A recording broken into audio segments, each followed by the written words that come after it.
இன்றைக்கி நம்ம anticipatory fail பற்றி பார்க்க போகிறோம். சரி, ஆன்டிசிபேட்டரி பெயில் அப்படின்னா என்ன? ஆன்டிசிபேட்டரி பெயில்னால் எல்லாருக்கும் தெரிஞ்ச மாதிரி முன்பிணை தமிழில். அப்போ இந்த முன்பிணையை எங்கெல்லாம் வாங்கலாம் அப்படின்னு பார்த்தோம்னா, செஷன்ஸ் கோர்ட்லேயும் ஹை கோர்ட்லேயும் நம்ம முன்பிணை வாங்கலாம்.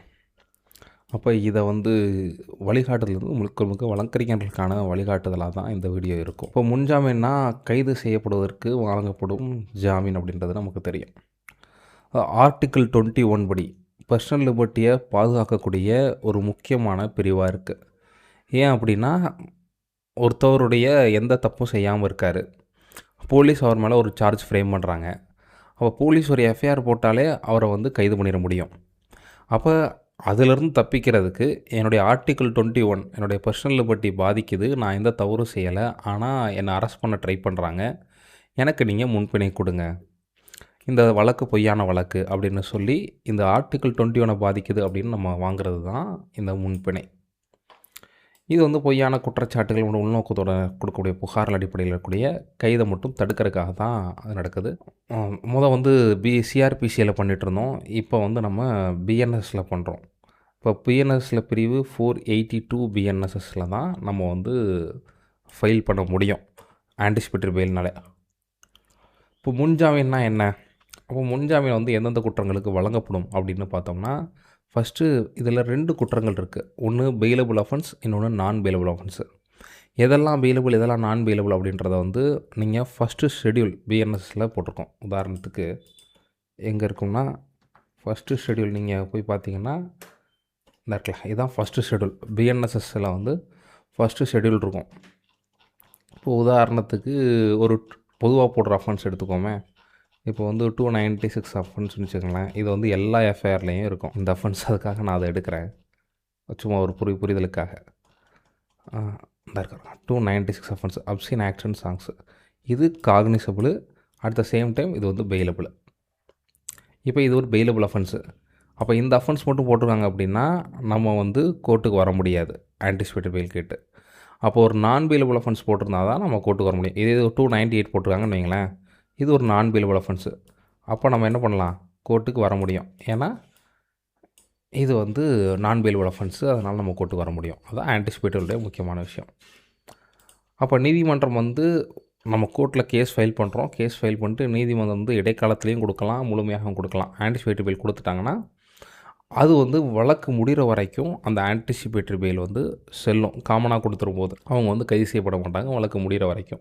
அதுதான் ஆன்டிசிபேட்டரி பெயிலோட நோக்கம். பிஎன்எஸ்எஸ் ஃபார்வர்டுடைய முக்கிய அம்சங்கள் என்ன அப்படின்னா, எஃப்ஐஆர் பதிவு செய்யப்பட்டிருந்தாலும் பதிவு செய்யப்படாமல் இருந்தாலும் கூட அவங்களுக்கு ஆன்டிசிபேட்டரி பெயில் வழங்க முடியும். இந்த பதிவு செய்யப்படாமல் இருந்தாலும்ன்றதில் சில சிக்கல் இருக்குது. பதிவு செய்யப்பட்டிருந்தால் நீங்கள் தாராளமாக எஃப்ஐஆரில் பண்ணிட முடியும். ஆனால் பதிவு செய்யப்படாமலே இருந்தால் எஃப்ஐஆரை கொடுத்த முடியுமா அப்படின்னு கேட்டால், குருசிங் சிபியா அப்படின்னு ஒரு சுப்ரீம் கோர்ட் கேஸ் இருக்குது. அதில் என்ன சொல்கிறாங்க அப்படின்னா, இல்லை நீங்கள் இடைக்கால ஜாமீன் வேணால் அப்படி கொடுங்க, ஆனால் எந்த கேஸு, எந்த எஃப்ஐஆர் நம்பரு, எந்த அஃபென்சஸ்க்கு கொடுக்குறீங்கன்றதை நீங்கள் கண்டிப்பாக ஒரு ஆன்டிசிபேட்டரி பெயிலில் சொல்லி தான் ஆகணும். அப்போ இடைக்கால ஜாமீனாக வேணால் கொடுங்க, முழு ஜாமீனாக கொடுக்காது, அதாவது ஃபுல் டைம் ஜாமீனாக கொடுத்துடாதீங்க, ஆன்டிசிபேட்டரி பெயிலில் கொடுக்காதீங்க அப்படின்னு ஒரு டைரக்ஷன்ஸ் இருக்குது. ஆனால் நம்ம எஃப்ஐஆர் ஃபைல் பண்ணியிருந்தாலும், இல்லை ஒரு எஃப்ஐஆரே ஆகலை, என் பேரில் எஃப்ஐஆர் போட்டுருவாங்கன்ற பயம் இருக்குது அப்படின்னாலே நம்ம கோர்ட் அப்ரோச் பண்ணி நம்ம ஏபி கேட்க முடியும். சரி, நீதிமன்றங்களுக்கு பரந்த அடிப்படையிலான ஒரு டிஸ்கிரிஷன் பவர் இருக்குது, தீர்மான அதிகாரம் இருக்குது. என்ன அப்படின்னா, இந்த ஆன்டிசிபேட்டரி பெயில் இந்தந்த அஃபென்ஸ் தான் கொடுக்க முடியும், இந்தந்த அஃபென்ஸ் கொடுக்க முடியாது அப்படின்றது கிடையாது.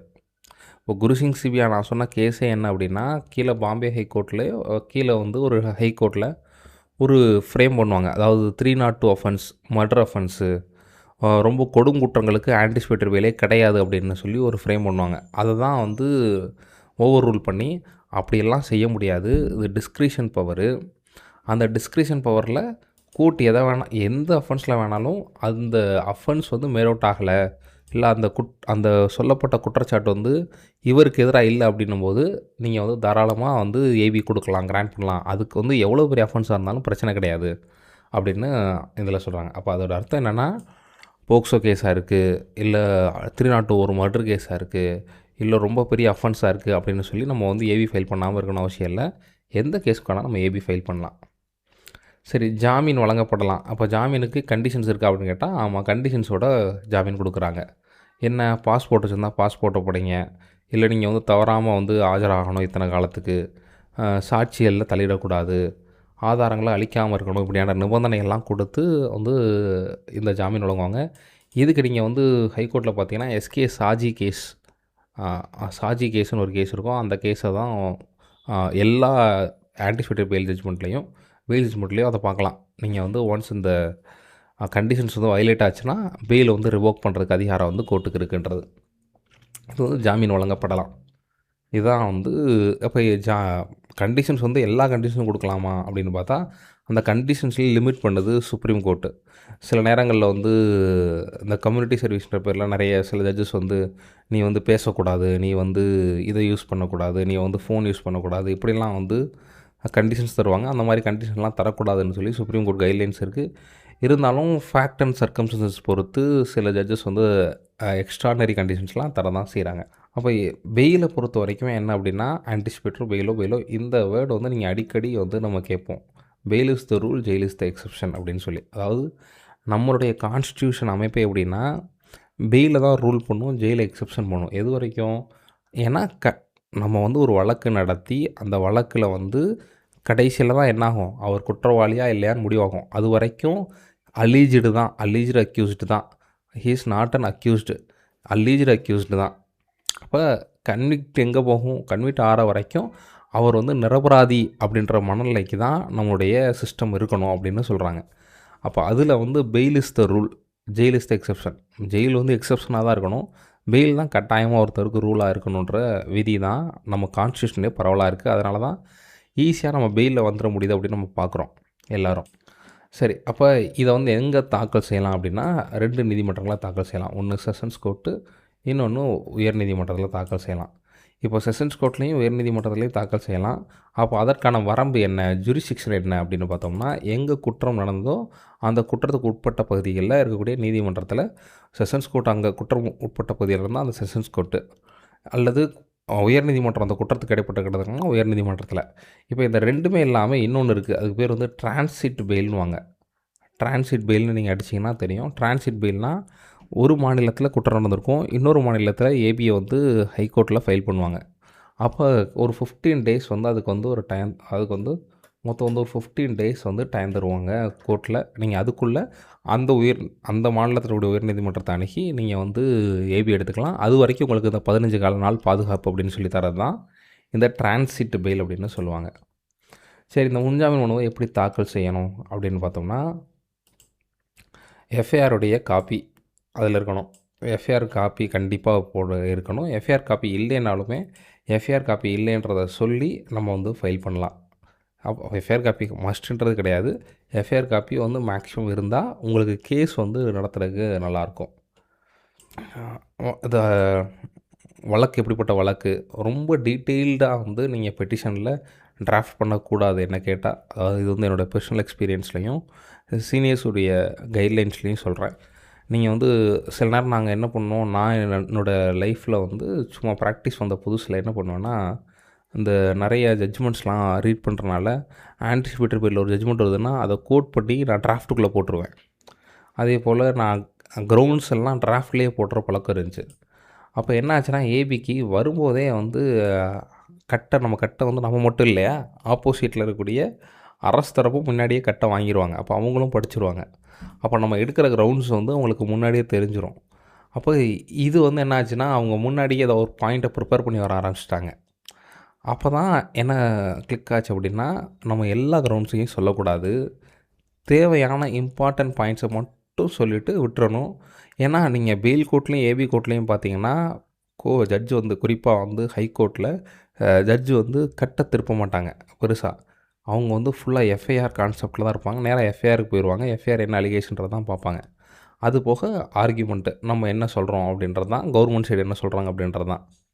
அப்போ நம்ம வந்து அந்த டைம் நம்ம கிரவுண்டை வந்து இந்த கோர்ட் ஹாலில் வி கேன் டிஸ்க்ளோஸ் இட். அதுதான் வந்து இதில் முக்கியமான விஷயம். சரி, இன்னொன்று, நம்ம வந்து இது வந்து ஃபஸ்ட் ஆன்டிசிபேட்டரி பெயிலா, செகண்ட் ஆன்டிசிபேட்டரி பெயிலா, முன்னாடி வாங்கின பெயில் வந்து ரிஜெக்ட் ஆச்சா, அதெல்லாம் வந்து நம்ம வந்து டிஸ்க்ளோஸ் பண்ணிடணும். குறிப்பாக ஹைகோர்ட்டில் போடுறோம்னா ஹைகோர்ட்டில் அது ஃபஸ்ட்டா செகண்டா அப்படின்றது போடுறோம். இன்னொன்று ஹைகோர்ட்லேயும் செஷன் கோர்ட்லேயும் ஒரே நேரத்தில் நம்ம ஃபைல் பண்ணக்கூடாது. ரெண்டுமே வேறு வேறு நேரத்தில் தான் ஃபைல் பண்ணணும். சரி, இந்த மனு எப்படி தயாரிக்கிறது? இது ஒரு காமன் ஃபார்முலா. நான் வந்து கீழே லிங்க்கில் கூட இதோடைய ஆன்டிசிபேட்டபிளுடைய மாடல் பெட்டிஷனை வந்து நான் உங்களுக்கு கொடுக்குறேன். First criminal anticipatable application -1. So criminal application under section 482 BNSS.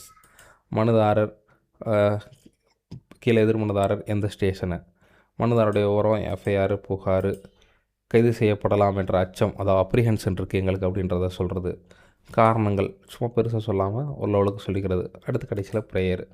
இன்றைக்கி வேண்டியனா எஃப்ஐஆர் தான் எஃப்ஐஆர், மற்றபடி தேவையான ஆவணங்கள் ஏதாவது ஸ்பெசிஃபிக்காக வந்து மெடிக்கல் சர்டிஃபிகேட் எடுக்கிறீங்க, எனக்கு உடம்பு முடியல அப்படின்னா அதையும் நீங்கள் உள்ளே வைக்கலாம். மனு எப்படி தாக்கல் செய்யணும்? இன்றைக்கி வந்து ஹைகோர்ட்டில் வந்து ஃபைலிங் தான். உயர்நீதிமன்றத்தில் எல்லாத்துலேயுமே ஃபைலிங் பண்ணி தான் நீங்கள் வந்து ஏபி ஃபைல் பண்ண முடியும். ஏபிக்கு மட்டும்தான் ஃபைலிங் இருக்குது. இப்போ இன்னி போகிற காலத்தில் எல்லாத்துக்கும் ஃபைலிங் வந்துடும். அதை நீதிமன்ற கட்டணத்தை செலுத்தி நீங்கள் வந்து ஃபைல்லையும் பண்ணலாம். அதுக்கப்புறம் ஃபைல் பண்ணப்போக்கப்புறம் ஃபைல் நம்பரை எழுதி நம்ம வந்து ஆஃப்லைனில் ஃபிசிக்கலாகவும் நம்ம ஒரு காப்பி ப்ரெசென்ட் பண்ணணும். இதுக்கப்புறம் நம்ம கொடுத்த பின்னாடி நம்ம பெட்டிஷன் வந்து கவர்மெண்ட் அட்வொகேட்டுக்கு ஒரு காப்பி போய் அவங்க வந்து போலீஸ்கிட்ட இன்ஸ்ட்ரக்ஷன் வாங்கிக்குவாங்க. இது SC/ST வழக்காக இருந்தால் நம்ம வந்து கண்டிப்பாக கவர்மெண்ட் அட்வொகேட்டை வந்து கேட்டு யார் வந்து அதில் புகார்தாராக இருக்காங்களோ அவங்களுக்கு ஒரு நோட்டீஸ் போயிட்டு தான் நமக்கு வந்து கிடைக்கும். இன்னொன்று SC/ST வழக்குகளுக்கு முன்னாடி வந்து ஆன்டிசிபேட்டரி பெயில் போட மாட்டாங்க. ஏன்னா ப்ரொவிஷன்லேயே போட முடியாதுன்னு இருக்கும். ரீசெண்ட் ஜட்ஜ்மெண்ட்ஸ்க்கு பிறகு SC/ST வழக்குலையும் ஆன்டிசிபேட்டரி பெயில் போடுறாங்க. கோர்ட் அதை என்டர்டெயின் பண்ணி இப்போ ரீசெண்டாக வந்து நிறைய ஜட்ஜ்மெண்ட்ஸ் வந்து ஆன்டிசிபேட்டரி பெயில் SC/ST வழக்குலையும் கொடுத்துருக்கதை பார்க்க முடியுது. அது வெளிப்படையாக டெலிபரேட்டாக அது வந்து தப்பாக இருக்கும்போது. இதில் வந்து இடைக்கால பாதுகாப்பு கொடுக்கலாம். குற்றத்தின் அரசு வந்து எப்போவுமே எதிர்ப்பு தெரிவிப்பாங்க. குறிப்பாக ஒரு ஆன்டிசிபேட்டரி பெயில் எந்த போட்டாலும் சரி. ஏன்னா போலீஸ்க்கு சைடு நிற்கிறனால காமனாகவே அவங்க வந்து தன்னுடைய எதிர்ப்பை வந்து இல்லை ஒரு கொடுக்கக்கூடாதுன்னு தான் சொல்லுவாங்க. யாருக்கும் வந்து அரசு தரப்பு வந்து இல்லை ஒரு கொடுக்கலாம் பரவாயில்ல அப்படின்லாம் சொல்ல மாட்டாங்க. எல்லாருக்கும் கொடுக்கக்கூடாதுன்னு தான் சொல்லுவாங்க. அது வந்து கன்சர்ன் அட்வொகேட் வந்து அதை ஃபைட் பண்ணி வாங்குறதும், இன்னொன்று ஜட்ஜு வந்து இது அஃபென்ஸ் வந்து ரொம்ப சீரியஸ் அஃபென்ஸ்னஸ் இல்லை அப்படின்னு கொடுக்குறதும் இயல்பாக இருக்குது. ஜாமீன் வழங்கப்பட்ட பின்னாடி நம்ம என்ன செய்யணும் அப்படின்னா, நம்ம கிளைண்ட்டுக்கு சொல்லி ஜாமீன் கிடச்சாச்சு, கரெக்டான முறையில் ஃபஸ்ட்டு கீழே கொடுத்த ஜாமீனை வந்து ஜாமீன்தாரில் வந்து நிப்பாட்டி கீழ் நீதிமன்றங்களில் ஷூரிட்டியை ப்ரொடியூஸ் பண்ணி அவங்கள வந்து ஃபஸ்ட்டு ஜாமீன் எடுத்து கொடுக்கணும். ரெண்டாவது, ஜாமீன் ரத்து செய்யப்படாமல் இருக்க ஜாமீனில் என்னென்ன சரத்துகள் சொல்லியிருக்காங்களோ, இப்போ உதாரணத்துக்கு ஸ்டேஷனில் காலைல 10 மணிக்கு 2 வாரத்துக்கு போகணும் அப்படின்னு சொல்லியிருக்காங்கன்னா 2 வாரத்துக்கு நம்ம கண்டினியூஸாக ஸ்டேஷனில் போடுறோம். அதை போடலைன்னா நமக்கு கேன்சலேஷன் ஆஃப் பெயில் மூவ் பண்ணி நம்ம பெயில் கேன்சல் ஆகிறதுக்கும் வாய்ப்பு இருக்குது. எஃப்ஐஆர் பதிவு செய்யப்படும், அதை முன்னாடியே சொன்ன மாதிரி எஃப்ஐஆர் பதிவு செய்யப்படுறதுக்கு முன்னாடியே கூட நம்ம வந்து ஆன்டிசிபேட்டட் பெயில் மூவ் பண்ணலாம். சரி, வழக்கறிஞர்களுக்கான நடைமுறை ப்ராக்டிக்கல் பாயிண்ட்ஸ் என்ன அப்படின்னு பார்த்தோம்னா, அரசு தரப்பு முன்வைக்கூடிய வாதங்கள் என்ன முன்வைப்பாங்க அப்படின்றத முன்கூட்டியே நம்ம வந்து ரெடியாக இருக்கணும். இப்போ சில ஃபங்க்ஷன்ஸில் வந்து இதுதான் நடந்திருக்கும் அப்படின்னு சொல்லுவாங்க. அப்போ கவர்மெண்ட் சைடு என்ன ஆர்கியூமெண்ட் வைப்பாங்கன்னு நமக்கு முன்னாடியே தெரியும். அதுக்கேற்ற மாதிரி நம்ம ப்ரிப்பேராக போகிறது. ரெண்டாவது, ஒரு ஆன்டிசிபேட்டட் பெயில் முடிஞ்ச பின்னாடி நிறைய பெயில் கிடச்ச பின்னாடி சில நேரம் கிளைண்ட்ஸ் வந்து அதை ஃபாலோ பண்ண மாட்டாங்க. அப்போ அதை ஃபாலோ பண்ணுங்கன்றதை ஸ்ட்ரிக்டாக நம்ம வந்து அறிவுறுத்துறது. மூணாவது, நீங்கள் பெயில் நீதிமன்றங்கள் பார்த்திங்கன்னா பெரிய பெரிய சீனியர் லாயர்ஸ் வந்து பெயில் கோர்ட்டுக்கு வரமாட்டாங்க. ரொம்ப ஏதாவது ரொம்ப இம்பார்ட்டன்ட் வழக்காக இருக்குது, இல்லை ஒரு பெரிய ஆள் வழக்கு, ஒரு முகம் தெரிஞ்ச செலிப்ரிட்டி வழக்காக இருந்தால் மட்டும்தான் பெரிய பெரிய செலிப்ரிட்டிஸ் வந்து வருவாங்க. அது போக சாதாரண வழக்குகள்லாம் நீங்கள் பார்த்தீங்கன்னா ஜூனியர்ஸ் தான் வந்து அதை ஹேண்டில் பண்ணுவாங்க. ஏன்னா பெயில் கோர்ட்டை பொறுத்த வரைக்கும் அங்கே பெரிய லீகல் பாயிண்ட்ஸ் ஆர்கியூமெண்ட் இருக்காது. அங்கே உங்களுக்கு ஆர்கியூமெண்ட் எல்லாம் around the fact and circumstances of the present case தான், ஸ்பெசிஃபிக் கேஸ் தான். அப்போ நீங்கள் அந்த கேஸ் என்ன, அதோடைய இது என்ன அப்படின்றத பொறுத்து தான் ஜட்ஜிட்ட நீங்கள் பெருசாக வந்து பேச வேண்டிய அவசியமும் இருக்காது. ஜட்ஜுக்கு வந்து அந்த ஃபேக்டையும் சர்க்கம்ஸ்டன்ஸையும் புரிய வச்சிட்டாலே போதுமானது. இப்போ அதனால் பெருசாக வந்து பெயில் கோர்ட்டில் வந்து ஹைகோர்ட்டை பொறுத்த வரைக்கும் பெயில் கோர்ட்டை சுற்றி பெயிலுக்கு ஆன்டிசிபேட்டட் பெயில் கோர்ட்டில் வந்து பெருசாக வந்து சீனியர்ஸ் இருக்க மாட்டாங்க, ஜூனியர்ஸ் தான் இருப்பாங்க. அதனால் ஜூனியர்ஸ்க்கு வந்து ரொம்ப ரொம்ப தொடக்க காலத்தில் பெயில் கோர்ட்டும் ஆன்டிசிபேட்டட் பெயில் கோர்ட்டும் ரொம்ப ரொம்ப முக்கியமான கோர்ட்டாக இருக்கும். அவங்க தான் அதிகமாக வழக்கு எடுத்துகிட்டு முன்னெடுத்து போவாங்க. அப்போ ஜூனியர் கோர்ட்களுக்கு பயிற்சி வழங்கக்கூடிய, பயிற்சி பெறக்கூடிய இடமாக அந்த வெயில் கோர்ட் இருக்கும். இன்னொன்று ஜட்ஜஸுமே அதை என்டர்டெயின் பண்ணுவாங்க. ஜூனியர் லாயர்ஸ் வரும்போது அவங்களே கேட்டு வாங்குவாங்க. சில நேரம் தடுமாறினா கூட, sir what is the offence, sir what is the case, sir இதை சொல்லுங்கள், சார் அடுத்து அதை சொல்லுங்கள் அப்படின்னு சொல்லி ஜட்ஜஸே வந்து சில நேரம் வந்து அதை கேட்டு வாங்குறதெல்லாம் இருக்கும். இப்போ இதெல்லாம் வந்து சில விதிமுறைகள் நான் இங்கே சொல்லக்கூடியது ஒவ்வொரு இடத்துக்கு இடம் கூட மாறலாம். ஏன்னா ப்ராக்டிஸ் வந்து ஒவ்வொரு இடத்துலையும் சில மாதிரி வித்தியாசமாக இருக்கிறதுக்கு வாய்ப்புகள் இருக்குது. அப்போது அந்த இடத்துல நீங்கள் ப்ராக்டிஸ் பண்ணுற இடத்துல கூடிய சீனியர்ஸ்ட்டை நீங்கள் கேட்டிங்கன்னா நீங்கள் தெரிஞ்சுக்க முடியும். இது ஓவராலாக ஒரு ஆன்டிசிபேட்டரி பெயிலை எப்படி மூவ் பண்ணலாம் அப்படின்றதுக்கான ஒரு சின்ன என்னுடைய இதில் இருந்து ஒரு அட்வொகேட்டாக ஒரு அறிவுரைன்னு சொல்ல முடியாது, என்னுடைய எக்ஸ்பீரியன்ஸோட ஒரு பகுதின்னு வச்சுக்கோங்களேன். எக்ஸ்பீரியன்ஸில் வரும்போது பெரிய எக்ஸ்பீரியன்ஸ் நமக்கு இல்லை, இருந்தாலும் நம்ம ப்ராக்டிஸ் பண்ணதில் இது வந்து ஒரு இம்பார்ட்டண்ட் மேட்டர்ஸ் அப்படின்றத நான் நினச்சது. மேபி யாராவது ஒரு ஆளுக்கு யூஸ் ஆகலான்னு கூட ரொம்ப யூஸ்ஃபுல்லாக இருக்கும். வேறு ஏதாவது உங்களுக்கு வந்து இதோடைய எக்ஸ்ட்ரா தகவல் வேணும், கண்டினியூஸாக நம்ம இது மாதிரியான வீடியோஸ் வந்து அப்லோட் பண்ண தான் போகிறோம். உங்களுக்கு ஏதாவது குறிப்பிட்ட ஐடியாவா இல்லை குறிப்பிட்ட சப்ஜெக்டில் உங்களுக்கு வந்து வீடியோஸ் வேணும் அப்படின்னா நீங்கள் கீழே கமெண்ட்டில் சொல்லுங்கள். we will do it on the topic. Thank you. Take care.